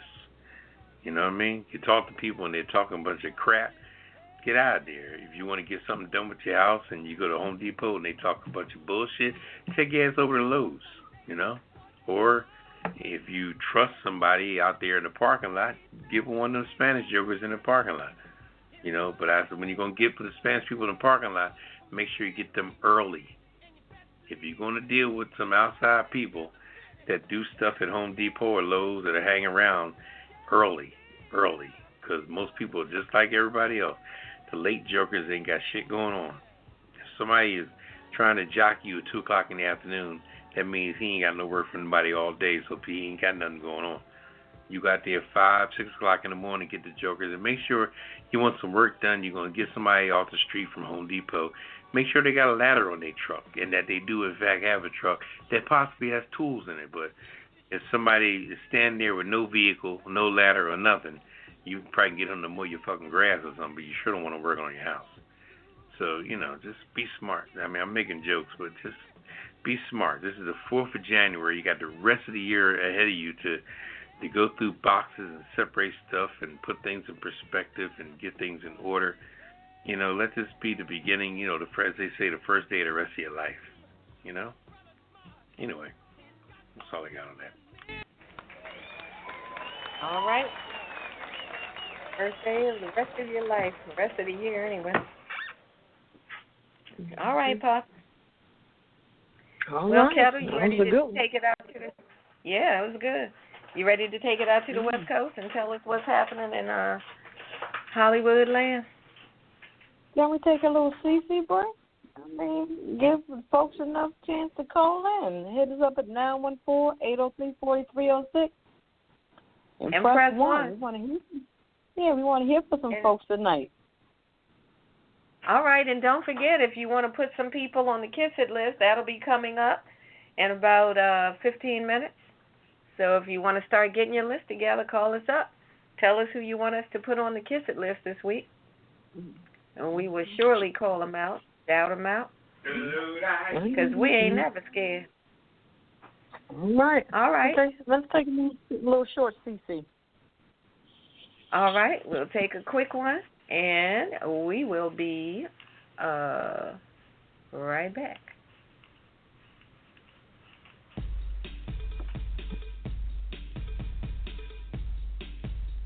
It's Friday night, and you're listening to the Pajama Party Show Live. Tune in every Friday night at 9 p.m. Eastern, 8 p.m. Central, 7 p.m. Mountain, and 6 p.m. Pacific.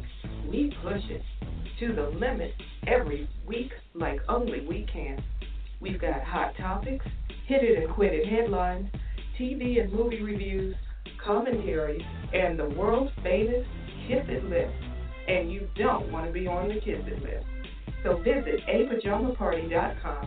Check out the cocktail of the week. Get your glass and get your laugh on with the Pajama Party Crew, doing what we do right here with you. Get up on this and push it. Push it real good.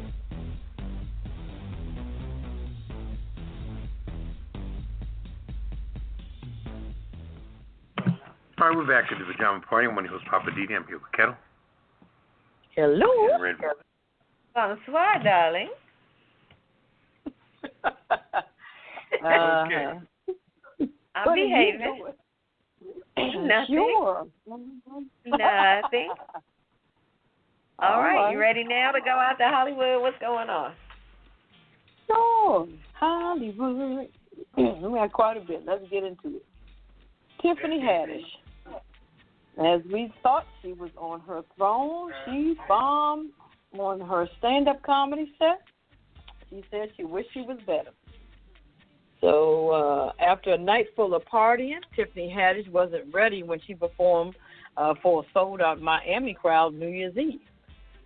The Girls Trip actress bombed, according to fans on social media, enduring loud boos, aggressive hecklers, with even some fans walking out completely. You believe that on Tiffany Haddish? So she turned to social media saying that she's determined to do better during her 12-city She Ready tour. Yes, this happened. I wish it was better, Miami, she wrote on Tuesday.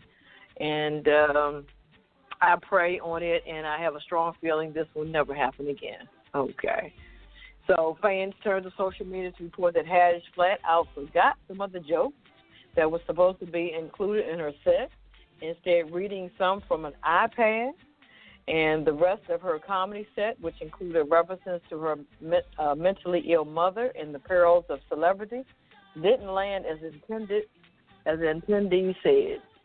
Also, she drank more. I mean, she got a half a gallon of Ciroc someone brought on the stage, and she just continued to keep drinking.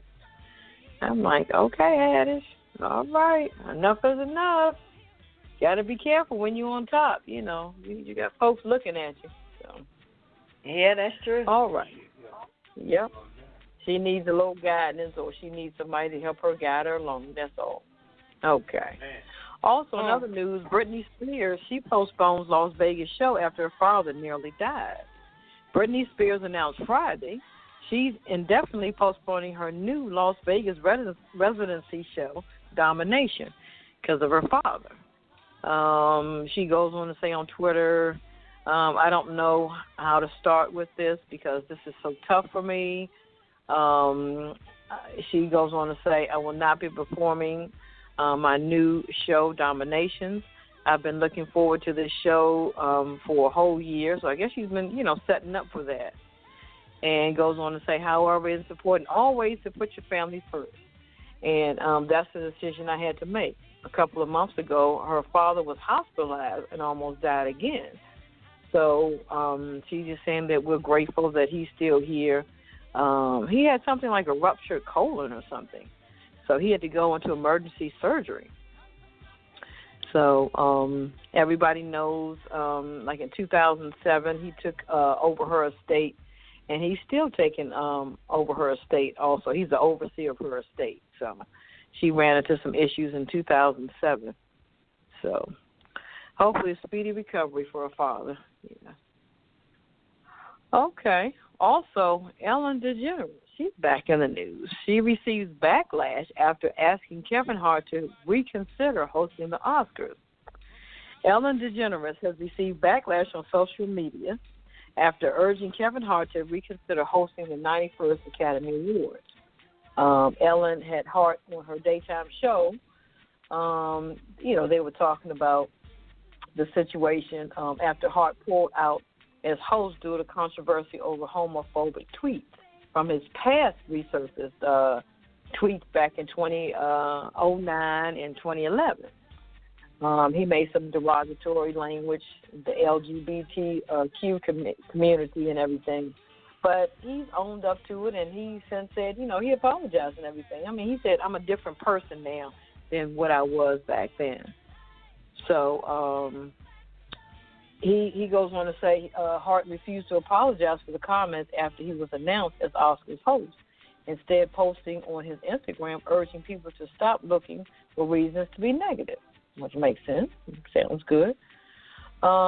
So it seems like that Ellen DeGeneres seems like she's trying to vouch for Kevin Hart, but who knows? It's going to be a real surprise to see who's going to be the host this year of the Oscars. Who knows? It might be both. Maybe both of them. That would be record-breaking.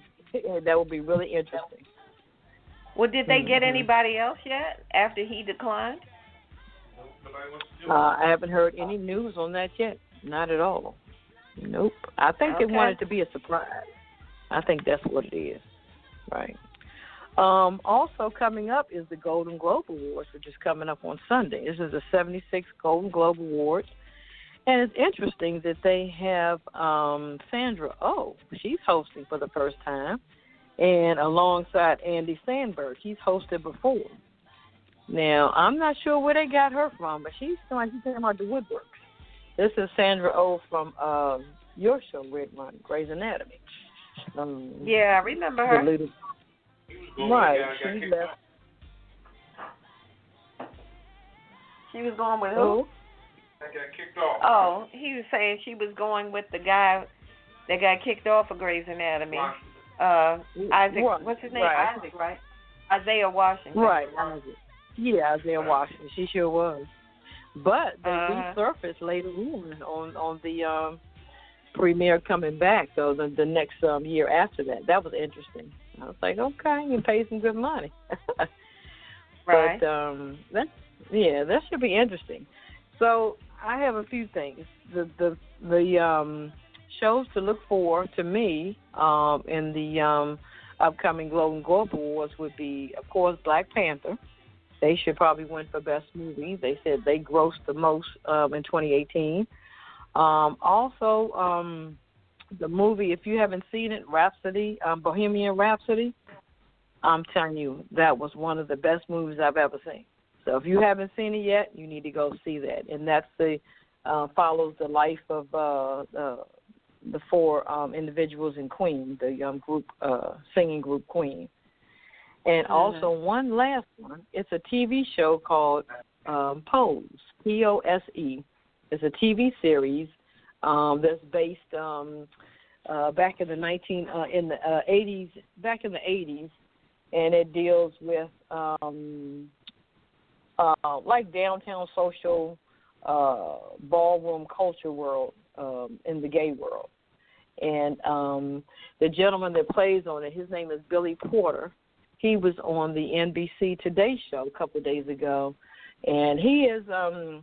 You just have to look up Billy Porter. He's an actor, but he has done a lot of theater, and he is the main character in that particular TV series. He's like the commentator in the shows that they have in the clubs and stuff. But that's one to watch, TV series. And that's my wrap up. All right, Ketel. Well, thank you so much.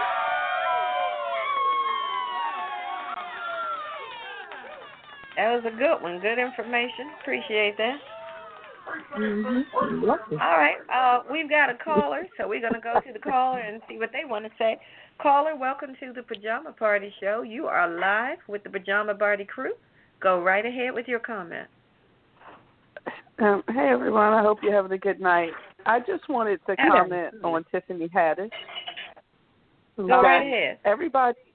Everybody came for Cat Williams last year because what they felt he was saying about Tiffany Haddish was not accurate. But ironically, this is the first time she's tried to sell shows of this size in her career. And his point was, she's a great comedic actress. I'm not sure she's a stand-up comedian the way y'all think she is. But people vilified him and basically told him he was wrong and he was jealous. But Cat Williams has sold out arenas. That's true. Yeah. So it just makes one wonder if maybe her lane is stuff like Girls Trip and things of that nature in short sense, like on Def Comedy Jam, where, you know, you only have 5 minutes or so with which to make people laugh and get out there. One of the things that I read, I can't validate that she said it, but one of the things I read was she said that after, you know, the day before and that current day, she didn't remember a lot of her jokes. I don't know that she is a comedic writer anyway, and if you look at all the greats going all the way back, you know, Red Fox, Richard Pryor, all those guys, they all had writers to help make sure their stuff was top par and stellar when they had these events. Maybe she should consider that. Right. But I don't feel sorry for her. I think sometimes people ride too fast. Yeah, I think sometimes people ride too fast and too high, and we put them up on a pedestal, and they're not ready for that. And I think she's just not ready.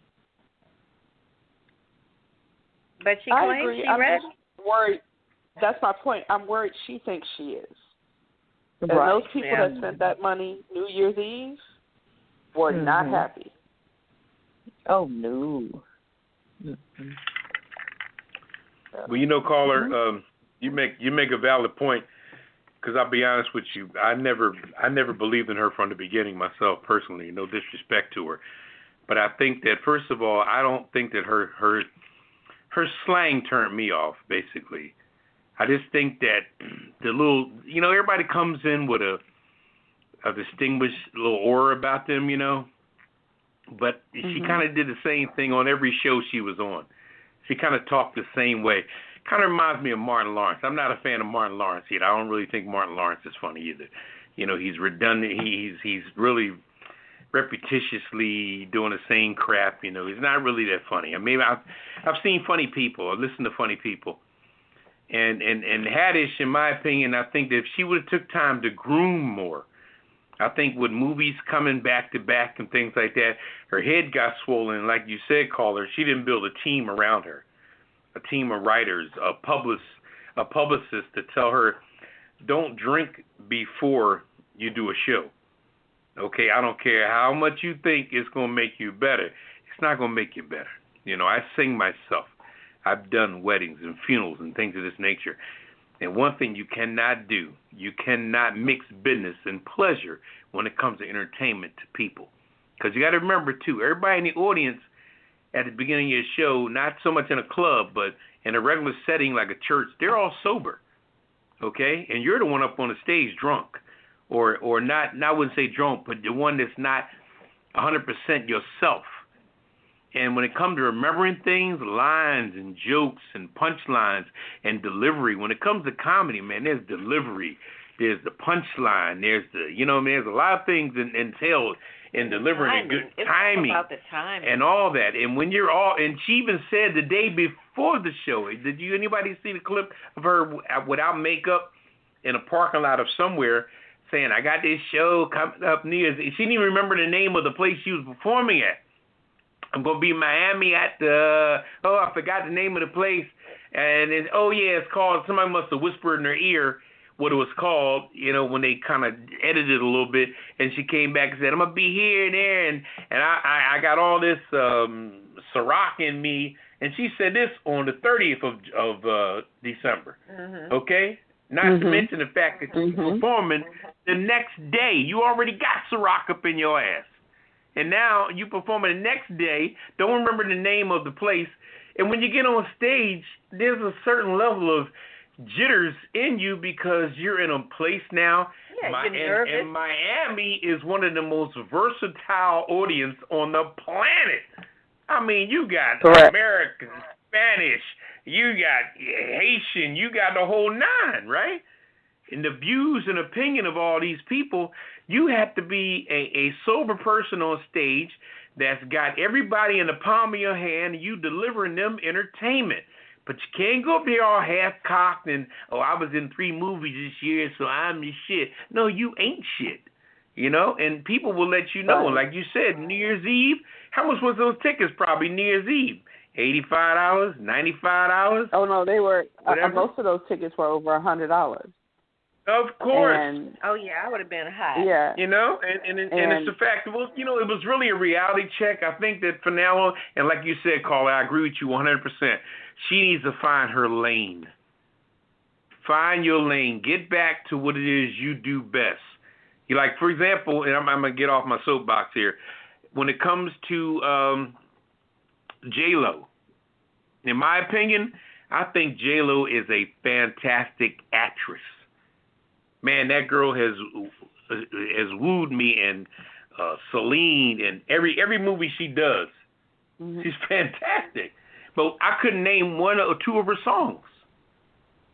Jenny from the Block, maybe I could think of that, but I couldn't really memorize it. Maybe she's singing more toward the Spanish culture or that particular generation, that group, whatever. But her movies, oh my God.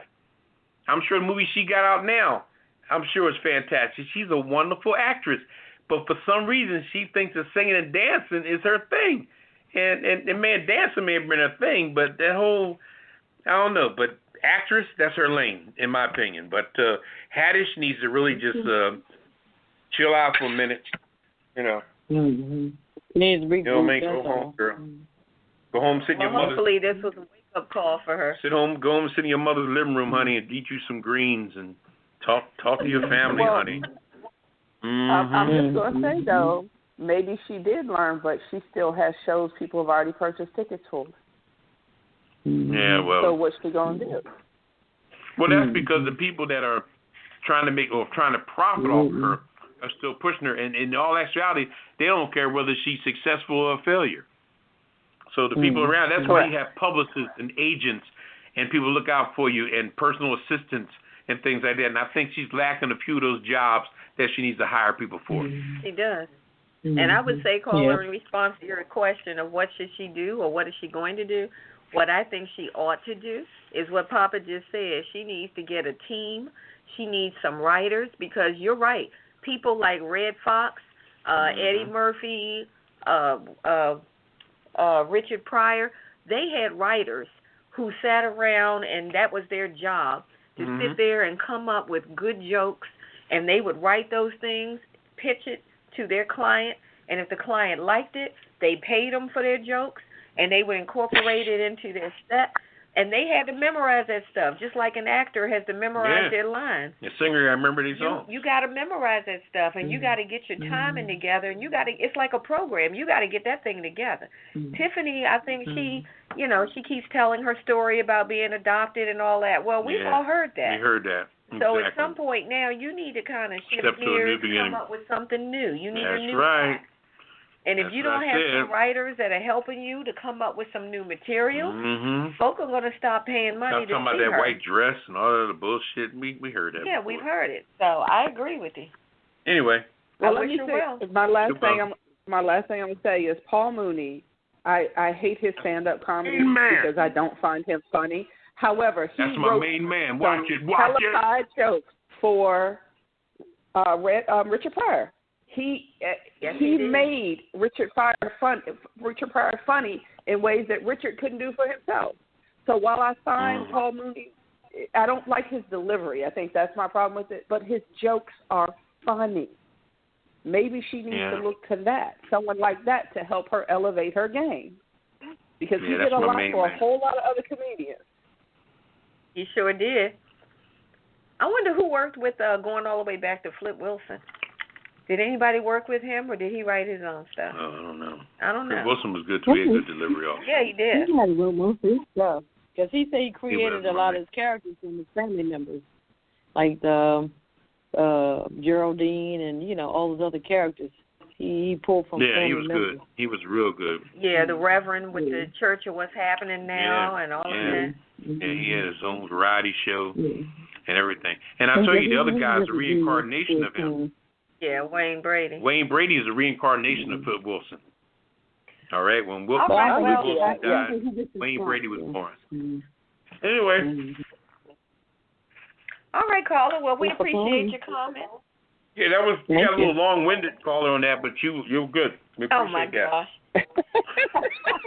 That's fine, Poppa DD. Poppa DD on the kissing list for you, caller. Next time, 2 minutes. Thank you. 2 minutes. You. That's anything else you got to pay? Anything longer than 2 minutes, you got to pay for advertisement. Yes, it is. All right, caller. Thank you so much. All right. All right, Ketel, you got the cocktail of the week for us? No, you got it. Not today. Oh, I got it tonight. Okay. Well, let's see. The cocktail of the week is the bourbon amaretto. It's the bourbon amaretto cocktail. Okay. We're going to nickname it the Haddish. Oh, Lord. You want to call it the Haddish? That's serious. Well, this is the bourbon amaretto. And what's in it is 2 ounces of bourbon, 2 ounces of amaretto, 1 tablespoon of maraschino cherry juice, and 1 can of Sprite or 7-Up. And then you can garnish it with some cherries if you like. So to make it, you want to stir together the bourbon, the amaretto, and the cherry juice, or the maraschino cherry juice. Fill 2 glasses with ice, because you're making 2 of these. Fill 2 glasses with ice. Divide the bourbon mixture evenly between the 2 glasses. And then you want to top off each glass with your Sprite. Then garnish with cherries. And if you want to get fancy, add a slice of orange. And you've got yourself a bourbon amaretto. It's very tasty. And if you like bourbon-based drinks, but you like it with a little hint of sweetness, I think you'll like this one. So check it out. The bourbon amaretto. And that is the cocktail of the week. Poppa, can you tell the folk about the Kiss It list that you're on tonight? Yeah, I'm on it. Yeah, okay. Kiss It list is a list of people that did some crazy things over the last week or so that's relevant in the news. And do you have a list at all? Or no, we're winging it tonight. Okay. Let's start off with old girl Haddish. Now, we're not picking on her, not at all, but just letting her know to cool out. Because if you can go through those movie sets sober, remember when you're doing your stand-up stuff now, you're on your own time. Now, other people telling you to come to the set sober and you're making a movie. So now when you go on your own time, you got to have a little level of discipline as well. Okay, don't just do it because the movie is paying you. Now you're going somewhere to make money for yourself. Chill out.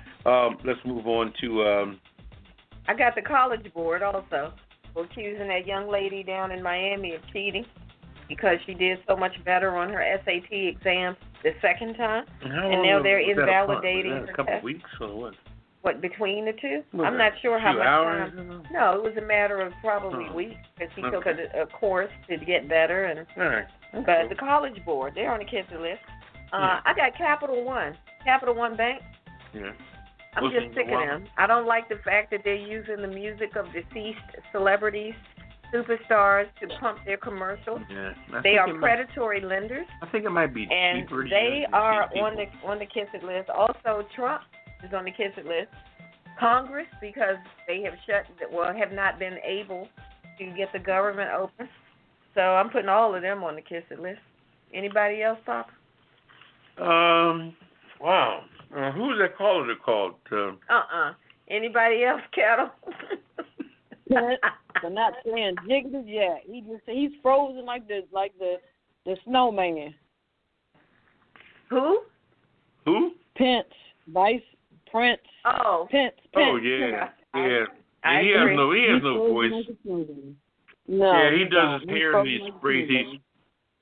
he sprays that stuff in his hair so it don't move. And okay, Wells Fargo. Oh, Wells Fargo. Okay. Oh yeah, what happened with that? They lied. They claimed it was 500 million people that got hacked. Now they're saying it's less than that. I don't believe it. Okay. All right. Well, no, it really was. It was 400 million. Really, it was 400 million. It wasn't 500 million. Okay. Whatever. That's still a lot of people. All right, we got something for everybody on the kissing list. Here's your Kiss my entire ass. Kiss my Irish ass. You better kiss my Irish ass. This world can kiss my ass. Kiss my ass. You can just kiss my ass.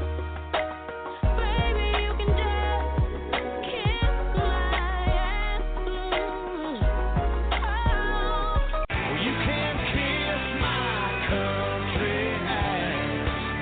I said if you got a problem with any of that, you can kiss my natural born redneck to the bone, ever-loving country ass.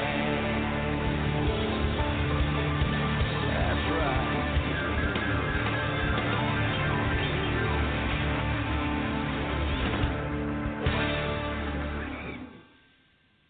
All right, welcome back to Pajama Party. I'm one of the hosts, Poppa DD. I'm here with Ketel and Redwine. Bonsoir, darling. Je suis Vénérus. Comment allez-vous? No, but to that caller, that was a real valid point, and I'm glad that you stood on the side of fairness with people and judging people as they were, instead of saying the typical, I'm a female and she's a female and everything is cool. Girl power. Bullshit. Girl power. And that's just how we are. Shout out to Tiffany Haddish. Girl, get it together. Yeah, get it together, girl. Get it together, girl. All right, it's time for the last word. Honey. What's your last word, Papa? I think that she needs to go to that place where she stands in the room and says, I'm Tiffany Haddish. Hi, Tiffany. Oh, God. Anyway, that's really something where, and I'm going to just close on saying this here. You really cannot get too big in your life on anything. Stop being the most popular on anything, no matter where you are, whether it be a company party, anything you do, anywhere you go. Keep a low profile today. This is the day of low profile, and stay straight and strong. Be the observer instead of being the observed. Always sit somewhere where you can see the whole room.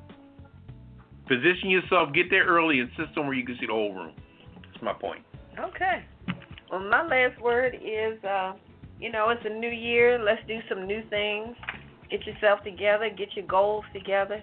It's not so much about making resolutions, but set some goals and set attainable goals. Don't set a goal to say I want to be a millionaire by the end of the year. Set goals that say, I just want to be able to save X number of dollars each month. Something that you can do.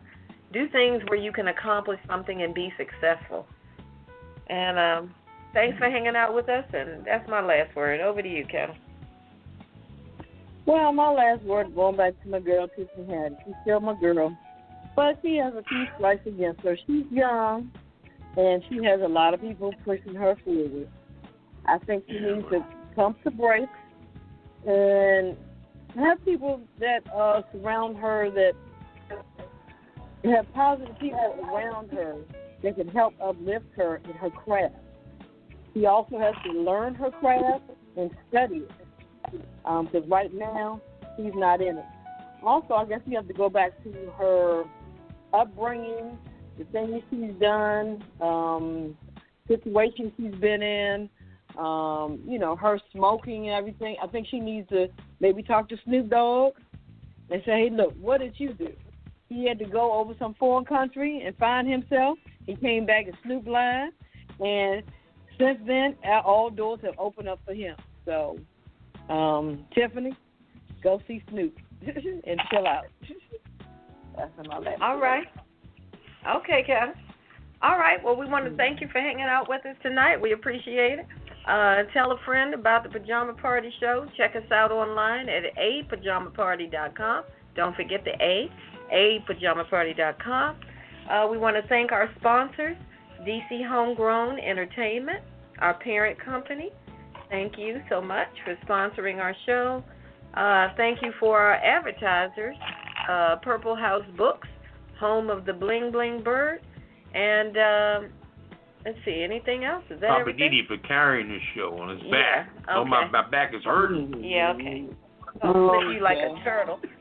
Anyway, time to go. All right, say goodnight, Papa. I'm carrying it. Say goodnight, Papa. My back. Say my back is Papa. killing me. All right. Damn. This is Redwine saying goodnight. Say goodnight, Ketel.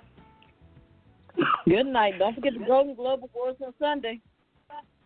Okay, Golden All right. Globes on Sunday. All right, you gonna say goodnight now, Papa? Yeah, good night, everybody. Tiffany, call Alcohol Anonymous. Anyway, all right. We're out till next Friday night. We'll do it again at 9 o'clock Eastern PM time. We'll see you there. We're out. Initiating shutdown sequence. Is it all over, Rock? I guess so. I bid you farewell, arrivederci, sayonara, and all that sort of jazz. Well, when you gotta go, you gotta go. Well, good night. Yabiko. Sana. I regret to announce this is the end. I'm going now. Good night, and good luck. Was it as good for you as it was for me? Now give me a kiss and say good night. Good night. Good night. Thank you. Goodbye now. Goodbye. Goodbye. Thank you. Goodbye. Thank you for attending our show, and good night. Pajama Party, grown and sexy.